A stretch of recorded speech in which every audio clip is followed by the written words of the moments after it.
नमस्कार दोस्तों। अभी से कुछ समय पहले की बात है। उत्तर प्रदेश के बलिया नाम के शहर में दो भाई संदीप और सुमित अपने परिवार के साथ बहुत अच्छी खासी जिंदगी काट रहे थे। शाम होते ही दोनों भाई अपने घर से बाहर निकल जाया करते थे खेलने कूदने के लिए। एक दिन की बात है, एक शाम की बात है, जब संदीप अपना बड़ा भाई जो था अपने छोटे भाई सुमित के साथ खेलने नहीं जा पाया। सुमित ही बाहर घर के मोहल्ले में खेल रहा था। उसके कुछ दोस्त भी उसके साथ खेल रहे थे और घर वाले भी क्यों चिंता करेंगे, भाई डेली का काम था इन लोगों का खेलने का। लेकिन वो नहीं जानते थे कि आज सुमित के साथ कुछ बहुत खौफनाक घटने वाला था। नहीं जानते थे कि किसी की बुरी नज़र उसके ऊपर पड़ गई है। इसी मोहल्ले में एक औरत रहा करती थी जिसकी शादी नहीं हुई थी, जिसके परिवार में कोई भी नहीं था। वो औरत अकेली अपने एक घर में रहा करती थी और उस औरत के बारे में आस पड़ोस के मोहल्ले के लोग भी कुछ अच्छी बातें नहीं किया करते थे। कहते थे कि उस औरत में कुछ अजीबोगरीब है, कुछ गड़बड़ है, लोगों को बहुत अजीबोगरीब नज़रों से देखा करती है। साथ ही उसका पहनना ओढ़ना, उसका हुलिया भी कुछ ऐसा था कि अगर रात के अंधेरे में किसी सुनसान रोड पर निकल जाए तो कोई भी अच्छा खासा इंसान एक सेकंड के लिए उसे देख करके डर जाएगा। थोड़ी अजीब सी तो थी, हालांकि उसे कोई उल्टा सीधा करते हुए किसी ने देखा तो नहीं था, लेकिन उस औरत के पास से अजीबोगरीब नेगेटिव वाइब्स आती थी। बस यही कारण था कि उस औरत से मोहल्ले पड़ोस के लोग, कोई भी व्यक्ति ठीक से बातचीत नहीं किया करता था, उससे दूरी बनाकर रखते थे लोग बाग। बस एक हल्की फुल्की फॉर्मेलिटी के लिए दुआ सलाम कर ली, इतना ही बहुत था। ऐसा वाला था कि उससे कोई दोस्ती भी नहीं पालना चाहता था और कोई दुश्मनी तो पालना ही नहीं चाहता था। अब शाम के समय जब सुमित अपने घर पे खेल कूद कर जा रहा था, उसके सभी दोस्त जा चुके थे तो वो भी अपने घर की तरफ जा रहा था, तो इसको इसी औरत ने पीछे से आवाज़ लगाई, बहुत आराम से, बेटा सुमित जरा इधर आना, मेरी बात सुनो। तो उसने आवाज़ दी तो सुमित ने भी पीछे पलट कर देखा। वो छोटा ही था, बच्चा था, ज़्यादा बड़ा नहीं था। तो औरत बोली कि बेटा मैं कहीं घूमने के लिए गई हुई थी, वहाँ से मिठाई लेकर आई थी, तू खाना चाहेगा क्या। सुमित जो था अपने से मिठाई खाना बहुत पसंद था। मालूम नहीं ये बात इस औरत को कैसे पता लगी, या फिर कह सकते हैं कि हो सकता है उसने गैस किया हो, क्योंकि ज़्यादातर बच्चे जो होते हैं वो चॉकलेट, मिठाई, टॉफ़ी इस तरह की चीज़ें खाना पसंद करते हैं। सुमित ने भी हाँ बोला, और लेकिन ये तो नहीं मालूम कि उस औरत ने सिर्फ सुमित के ऊपर ही क्यों नज़र डाली और सुमित को लेकर के अपने घर की तरफ चली गई। रात का अंधेरा भी था तो इसीलिए कोई देख भी नहीं पाया, और फिर अगर कोई देखता भी तो किसी को क्या ही मतलब है, कोई भी इतना क्यों ध्यान देगा, बच्चा है भाई, खेल रहा। वो औरत आगे आगे चल रही थी, सुमित पीछे पीछे जा रहा था। वो औरत सुमित को अपने घर लेकर गई, एक सफ़ेद सा डब्बा खोला और उसमें से एक मिठाई का पीस निकाल कर दिया। जो मिठाई उसने निकाल कर दी थी, सुमित ने वो मिठाई पहले भी खाई हुई थी, उसको अच्छी लगती थी वो मिठाई, तो ये मिठाई उसने काफ़ी टाइम के बाद दोबारा देखी थी। तो सुमित ने भी फटाफट उनसे 2 मिठाई के वो पीस लिए और खा लिए। और सुमित ने जैसे ही वो मिठाई खाई, उस औरत ने सुमित की तरफ देखा और एक अच्छी सी वियर्ड सी स्माइल करी और उसकी आंखों से आंसू आने लगे। तो सुमित मिठाई खा रहा है, वो स्माइल कर रही है और उसकी आंखों से अच्छे खासे आंसू टपक रहे हैं। उस समय उस औरत के जो एक्सप्रेशन थे, जो हाव भाव थे, वो बेहद डरावने हो चुके थे। ये सब देखकर सुमित को भी बहुत घबराहट हुई कि ये मेरे को इस तरीके से देख के रो क्यों रही है, क्यों इसकी आंखों से आंसू आ रहे हैं। सुमित ने बोला कि आंटी अब मैं घर को जाता हूँ। सुमित जल्दी जल्दी वहाँ से उठा और घर की तरफ जाने लगा, तो इससे पहले कि सुमित जाता, उस औरत ने उसका हाथ पकड़ा और अपनी तरफ खींचा, और खींचने के बाद सुमित के सर में 3 बार ऐसे टैप करा, जैसे हल्के हल्के हाथ से हम किसी को टैप कर देते हैं, सर पे मार देते हैं। और सुमित उसको देखता ही रह गया। पता नहीं क्यों उस वक्त कुछ समय के लिए सुमित की धड़कनें बहुत तेज़ हो गई थी। अंदर से सुमित को ऐसा अंदेशा मिला कि सब कुछ छोड़ छाड़ करके यहाँ से भाग, बहुत जल्दी करके सुमित वहाँ से भागा और वो औरत अपने घर के अंदर ही खड़ी रह गई। भागते भागते सुमित ने एक बार पलट कर भी देखा तो वो औरत वहीं पर खड़ी थी और उसको देखकर बहुत वियर्ड सी स्माइल कर रही थी। और उसकी आंखों से बहने वाले वो आंसू अब नॉर्मल साधारण नहीं दिखाई दे रहे थे, बल्कि खून जैसे लाल दिखाई दे रहे थे, मानो उसकी आंखों से खून बह रहा हो। इस नज़ारे ने दोस्तों सुमित को और भी ज़्यादा डरा के रख दिया। घर पे एक लैंप जला हुआ था, पुराने ज़माने का लैंप जैसे जला करते थे पहले, ऑयल के, मिट्टी के तेल के। उस लैंप की रोशनी से उस लड़की, उस महिला का जो आधा चेहरा दिखाई दे रहा था वो बेहद खौफनाक, क्रीपी दिखाई दे रहा था, डरावना दिखाई दे रहा था। सुमित भागता हुआ, घबराता हुआ, घबराया हुआ बहुत अपने घर पे पहुंच गया और उसने घबराहट के मारे किसी को कुछ नहीं बताया। बच्चा था भाई और बहुत डर चुका था, बहुत घबरा गया था। को इतना तो अंदेशा मिल चुका था कि भाई कहीं ना कुछ गड़बड़ तो हो गई है, कुछ गलत तो हो गया है। जबकि हमें बचपन से ये सिखाया जाता है कि किसी अजनबी के हाथ से कुछ नहीं खाना चाहिए, और मैं खा चुका हूँ। मैंने ये गलती कैसे कर दी भाई? आंटी मुझे बहुत अजीबोगरीब तरीके से देख रही थी और उनकी आंखों से बहता हुआ वो लाल पानी, मतलब खून जैसा जो निकल रहा था, कैसे संभव हो सकता था? इसने इसी वजह से, इसी चीज़ों के चलते, डर के मारे घर में भी किसी को कुछ नहीं बताया। रात का वक्त हुआ, खाने का टाइम हुआ, खाना निकला, सब लोग खाने पर बैठे, लेकिन ये बहुत धीरे धीरे, डर डर के, सोच सोच कर खा रहा है। बस एक ही तरफ एक टक लगाए कहीं पर देख रहा था, खाने की तरफ भी नहीं देख रहा था, बस ऐसे ही एक टक दूसरी तरफ देखकर खा रहा था। इसकी मम्मी ने इस चीज़ को नोटिस कर लिया। मम्मी ने तभी इससे पूछा, सुमित क्या हो गया? तबीयत तो ठीक है, तबीयत खराब तो नहीं है कहीं? उसका हाथ वाथ पकड़ कर देखा तो कोई बुखार वगैरह, कोई तबीयत खराब नहीं थी इसकी। सुमित ने बोला नहीं नहीं मम्मी ऐसा कुछ नहीं है, बस ऐसी थोड़ी नींद आ रही थी। तो उसकी मम्मी ने बोला हाँ ठीक है, कोई नहीं, नींद आ रही है तो ठीक है, जा सो जा जाकर। इसने फटाफट से खाना खाया और अपने कमरे में जाकर सो गया। इसके बाद घर के सभी लोग, बाकी लोग भी जाकर के सो गए। लगभग 11 बजे के आसपास सभी लोगों की अच्छी खासी नींद लग चुकी थी। 11 बजे सुमित बहुत जोरों से चीखता है और बहुत जोर जोर से रोना शुरू कर देता है। इसके ऐसे बर्ताव के कारण इसके बड़े भाई संदीप और मम्मी पापा की सबकी नींद खुल जाती है। देखते हैं कि ये दर्द के मारे बहुत बुरी तरीके से छटपटा रहा है। इसकी कमर में इतना बुरा, इतना भयंकर दर्द हो रहा था, असहनीय पीड़ा हो रही थी कि वो दर्द के कारण किसी को एक्सप्लेन नहीं कर पा रहा था, कुछ बता नहीं पा रहा था। तो हाथ लगाकर देखा गया तो इसको बहुत तेज बुखार भी हो रहा था, मानो इसका पूरा शरीर जल रहा था बुरी तरीके से। देखकर इसके घर वाले बुरी तरीके से घबरा गए, बोले घर की नॉर्मल दवाइयों से कुछ नहीं होगा, इसे फौरन लेकर हॉस्पिटल भागो। बड़ा भाई संदीप और इसके पापा इसको फटाफट गाड़ी में बिठाए और बहुत तेजी से भगाकर लेकर के गए इसको हॉस्पिटल।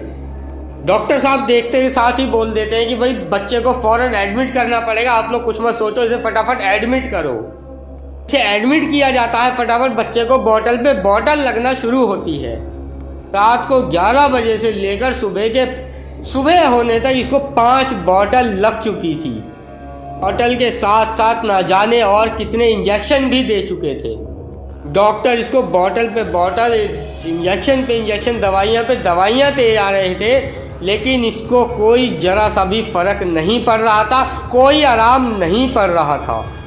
सुबह के लगभग 10 बजे के आसपास सुमित एक बार फिर बहुत बुरी तरीके से चीखता है। अब इसकी आवाज़ सुनकर सभी लोग भागते हुए आते हैं तो क्या पाते हैं कि सुमित अब तक जो बेजान होकर लेटा हुआ था, अब वो बैठा हुआ है और अपनी पीठ को पकड़े हुआ है। तभी डॉक्टर और नर्स भाग करके जाते हैं, देखते हैं भाई पीठ में, इसकी कमर में क्या हुआ।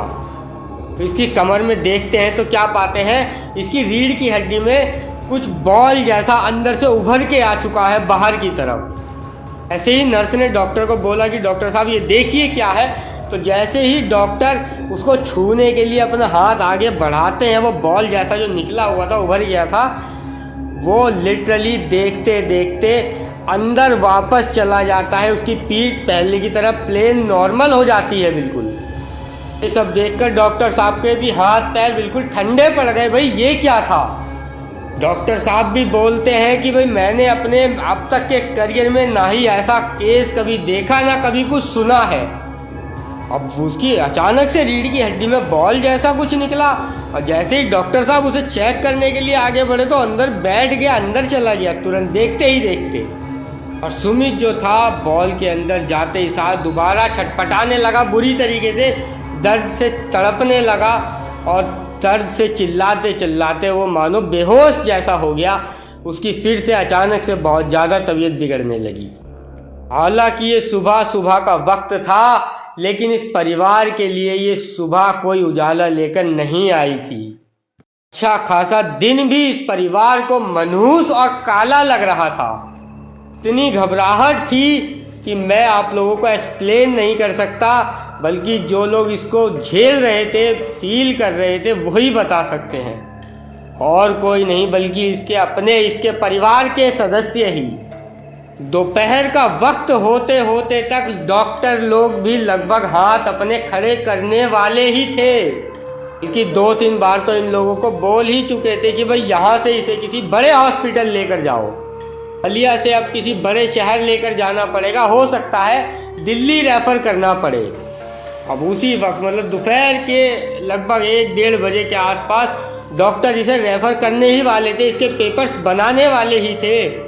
ठीक उसी वक्त लेकिन एक औरत हॉस्पिटल में आती है। तो औरत का भी कोई रिश्तेदार हॉस्पिटल में भर्ती होगा। सुमित के भी परिवार वाले बहुत ज़्यादा परेशान थे, इसके मम्मी पापा भाई। औरत ने इनकी तरफ देखा और देख करके सोचने लगी कि ये लोग इतने ज़्यादा परेशान, इतने ज़्यादा हैरान क्यों दिखाई पड़ रहे हैं। अभी वो औरत इनके परिवार के पास जाती है, इनसे पूछती है भाई क्या हो गया, आप लोग बहुत ही ज़्यादा परेशान टेंशन में दिखाई दे रहे हैं। और बोलती है मतलब मेरा कुछ वो नहीं है, मेरा सिर्फ आप लोगों से ऐसे ही पूछने का मन किया। उसके पापा उस औरत को बताते हैं कि भाई हमारे बेटे के साथ ऐसा ऐसा हो गया, उसकी बड़ी अजीबोगरीब तरीके से तबीयत खराब है। तो वो औरत बोलती है अगर आप लोग बुरा ना माने तो क्या मैं आपके बेटे को एक बार देख सकती हूँ। तो पापा बोलते हैं हाँ ठीक है कोई बात नहीं, चलिए आइए देख लीजिए। वो औरत जैसे ही इनके वार्ड में आती है, उस लड़के के ऊपर नज़र डालती है, देखती है, पता नहीं इनकी किस्मत थी या लक था, वो औरत देखते साथ ही कह देती है कि आपका लड़का किसी भी कीमत पर किसी भी हॉस्पिटल में ठीक नहीं हो पाएगा। कोई भी डॉक्टर आपके लड़के का इलाज नहीं कर सकता। यहाँ से तो आपको डिस्चार्ज मिल ही रहा है दिल्ली रेफ़र करने के लिए। आप दिल्ली जाने से पहले मैं एक बहुत बड़े तांत्रिक बाबा को जानती हूँ। आप लोग मेरी एक छोटी सी बात सलाह मानो तो आप लोग एक बार उन्हें दिखा लो जा करके।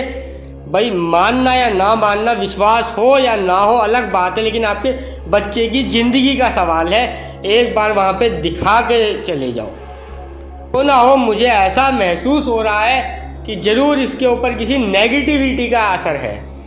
उस औरत का इतना कहना था ही कि इसके पापा और मम्मी को भी थोड़ा लगा कि हाँ भाई इस औरत की बात में दम हो सकता है, क्योंकि ये पीठ वाला जो मैटर हुआ था, ये बॉल जैसा जो निकला था, ये भी कुछ बहुत ही अजीबोगरीब था। और रात को भी इसकी तबीयत बहुत ही अजीबोगरीब तरीके से ख़राब हुई थी, अचानक से फीवर आ गया था। और रात को खाना खाते वक्त भी ये कुछ छुपा रहा था, कुछ दबा रहा था। मैंने भी उस औरत से कहा कि हाँ ठीक है बता दीजिए। उस औरत ने भी इनको उस तांत्रिक बाबा का पता लिख करके दे दिया। ये लोगों ने भी सीधा उसको गाड़ी में बिठाया, बिना टाइम गवाए उस तांत्रिक बाबा के पास पहुँचे। बाबा ने भी उसको अपने सामने बिठाया और पता नहीं क्या अनुष्ठान करा, पता नहीं क्या क्या मंत्र पढ़े, और देखते साथ ही बोल दिया कि इस लड़के ने किसी के हाथ से कुछ मिठाई खाया है, कुछ किसी ने खिलाया है इसको कुछ। बोल भाई तूने कुछ खाया है कि नहीं किसी के हाथ से, सच सच बता। इतना सुनने के बाद ये घबरा गया और बोला हाँ मैंने मिठाई खाई है। इसने ये बात 3-4 बार रिपीट करी कि हाँ मिठाई खाया हूँ, और उसके बाद अचानक से ज़ोर ज़ोर से अपने बालों को खींचने लगा, अपने सर को पटकने लगा। तभी तांत्रिक बाबा ने इसके ऊपर कुछ मंत्र वगैरह पढ़े, जिसके कारण ये शांत हुआ थोड़ा। बाबा ने बोला आप बिल्कुल मत करना, ये तू बिल्कुल भी ये काम मत करना। तेरे अंदर एक नहीं बल्कि 10-10 आत्माएं हैं, चिंता मत कर, मैं सब निकाल फेंकूंगा। वो तेरी जान लेने के लिए आए हैं। बाबा का इतना कहना था ही कि इसकी मम्मी, इसके पापा, भाई सबका बुरा हाल से मम्मी रोने लगी। भाई जाहिर सी बात है कि तांत्रिक बाबा कोई अचानक से बोल दे किसी के बच्चे के लिए कि भाई इसके अंदर 10-10 आत्माएं हैं जो तुम्हारे बच्चे की जान लेने के लिए आई है, तो सोचिए क्या हाल होगा उस परिवार का। तांत्रिक बाबा इन्हें समझाते हुए कहते हैं कोई बात नहीं, आप घबराइए मत, बिल्कुल भी शांत रहिए। ये विभूति उनको देते हैं कुछ की, बच्चे को आज खिलाइए और ये धागा मैं इसको दे रहा हूँ, ये बांध दीजिए और कल इसको मेरे पास लेकर आइए दोबारा।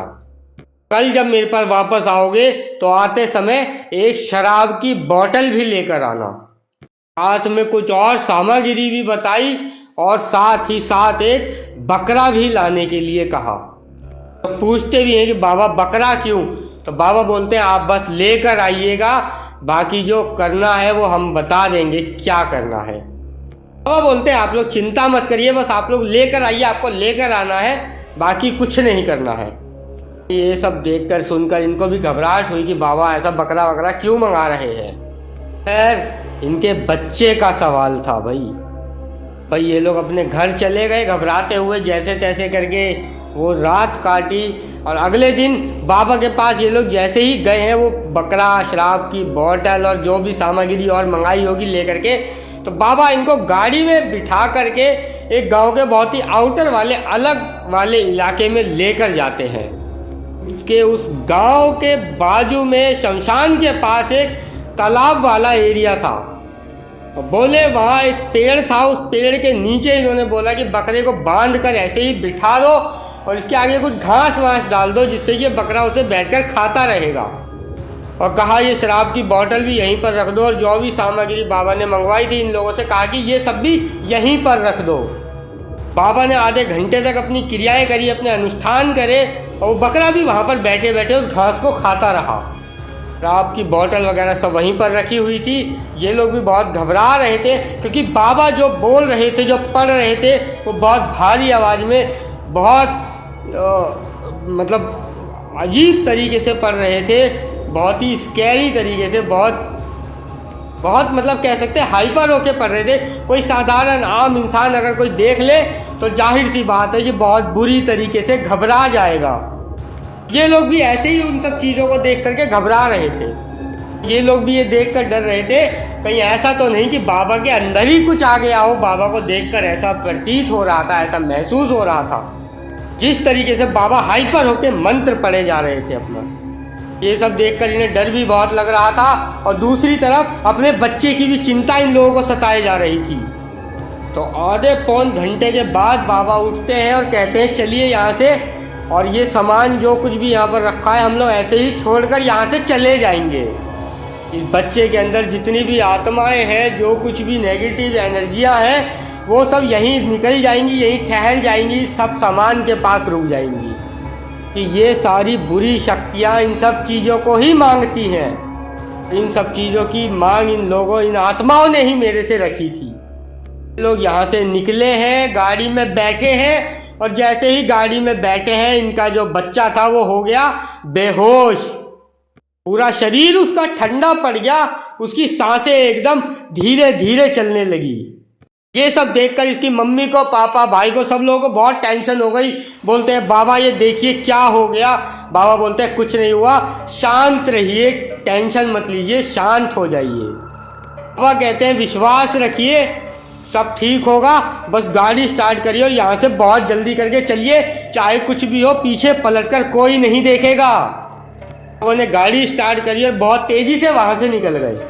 तो बलिया पहुँचे हैं। पहुँचने के बाद बाबा ने इनको बोला कि जाओ इसको हॉस्पिटल लेकर जाओ। बाबा कहते हैं इसके अंदर जो आत्माएं आई थी उनकी वजह से इसका शरीर बहुत कमज़ोर पड़ चुका है। अब वो जो ताकत इसके शरीर में आएगी वो हॉस्पिटल जाकर ही आएगी। बाकी कोई घबराने वाली बात नहीं है, आपका लड़का ठीक है, ये जल्द ही पूरी तरह से स्वस्थ भी हो जाएगा। बाबा बोलते हैं ये लड़का जब ठीक हो जाएगा तो किसी भी ऐसे घर में इसको मत जाने देना जहाँ पर किसी की हाल फिलहाल में मृत्यु हुई हो, या कहीं पे 13वीं का खाना या किसी भी तरह का खाना इसको खाने मत देना, क्योंकि जो इसके अंदर 10 शैतान थे उनमें से अगर एक भी वापस आ गया इसके पास तो इसको हर हाल में अपने साथ लेकर ही जाएगा, इसे ख़त्म कर देगा। बोलते हैं बाबा से हाथ जोड़ते हुए, ठीक है बाबा जी बहुत धन्यवाद। ये ले करके गए, इसको एडमिट किया दूसरे बड़े हॉस्पिटल में। 2-4 दिन के अंदर ये पूरी तरह स्वस्थ होकर रिकवर होकर घर वापस आ गया। इसने पूरी बात cut to A to Z शुरू से लेके एंड तक अपने घर में सबको बताई। कैसे उस औरत ने इसको बुलाया था, मिठाई खिलाई थी, कैसे उसकी आंखों से इसे खून निकलता हुआ दिखाई दे रहा था। तो इसके घर वालों ने पूरी तरह प्रॉपर इन दोनों को बिठाकर ठीक से समझाया कि आगे से ध्यान रहे, कभी भी किसी का दिया हुआ ऐसे मत खाना कुछ भी। क्या मालूम सामने वाले की इंटेंशन आप लोगों को लेकर के क्या है, क्या मालूम कौन किस सोच के साथ आपको क्या खिला रहा होगा। क्योंकि आजकल की दुनिया इतनी ख़राब हो चुकी है कि अपने सगे लोग भी अपने नहीं हैं आजकल। इसी एक नोट के साथ इस कहानी का अंत करते हैं। अगर आप लोगों को कहानी अच्छी लगी हो तो प्लीज़ लाइक करें, कमेंट करके ज़रूर बताएं कहानी कैसी लगी, सब्सक्राइब करना ना भूलें। और अगर आप लोगों के पास भी ऐसा ही कोई स्टोरी या किस्सा है तो मुझे इंस्टाग्राम या जीमेल पर लिख भेजिए, हो सकता है हमारा अगला एपिसोड आपके हिसाब से बन रहा हो। तो कल फिर मिलते हैं एक नए खौफनाक से एपिसोड के साथ। आज के लिए इतना ही। हंसते रहिए, मुस्कुराते रहिए। गुड नाइट, शुभ रात्रि, शब्बा खैर, जय श्री राम।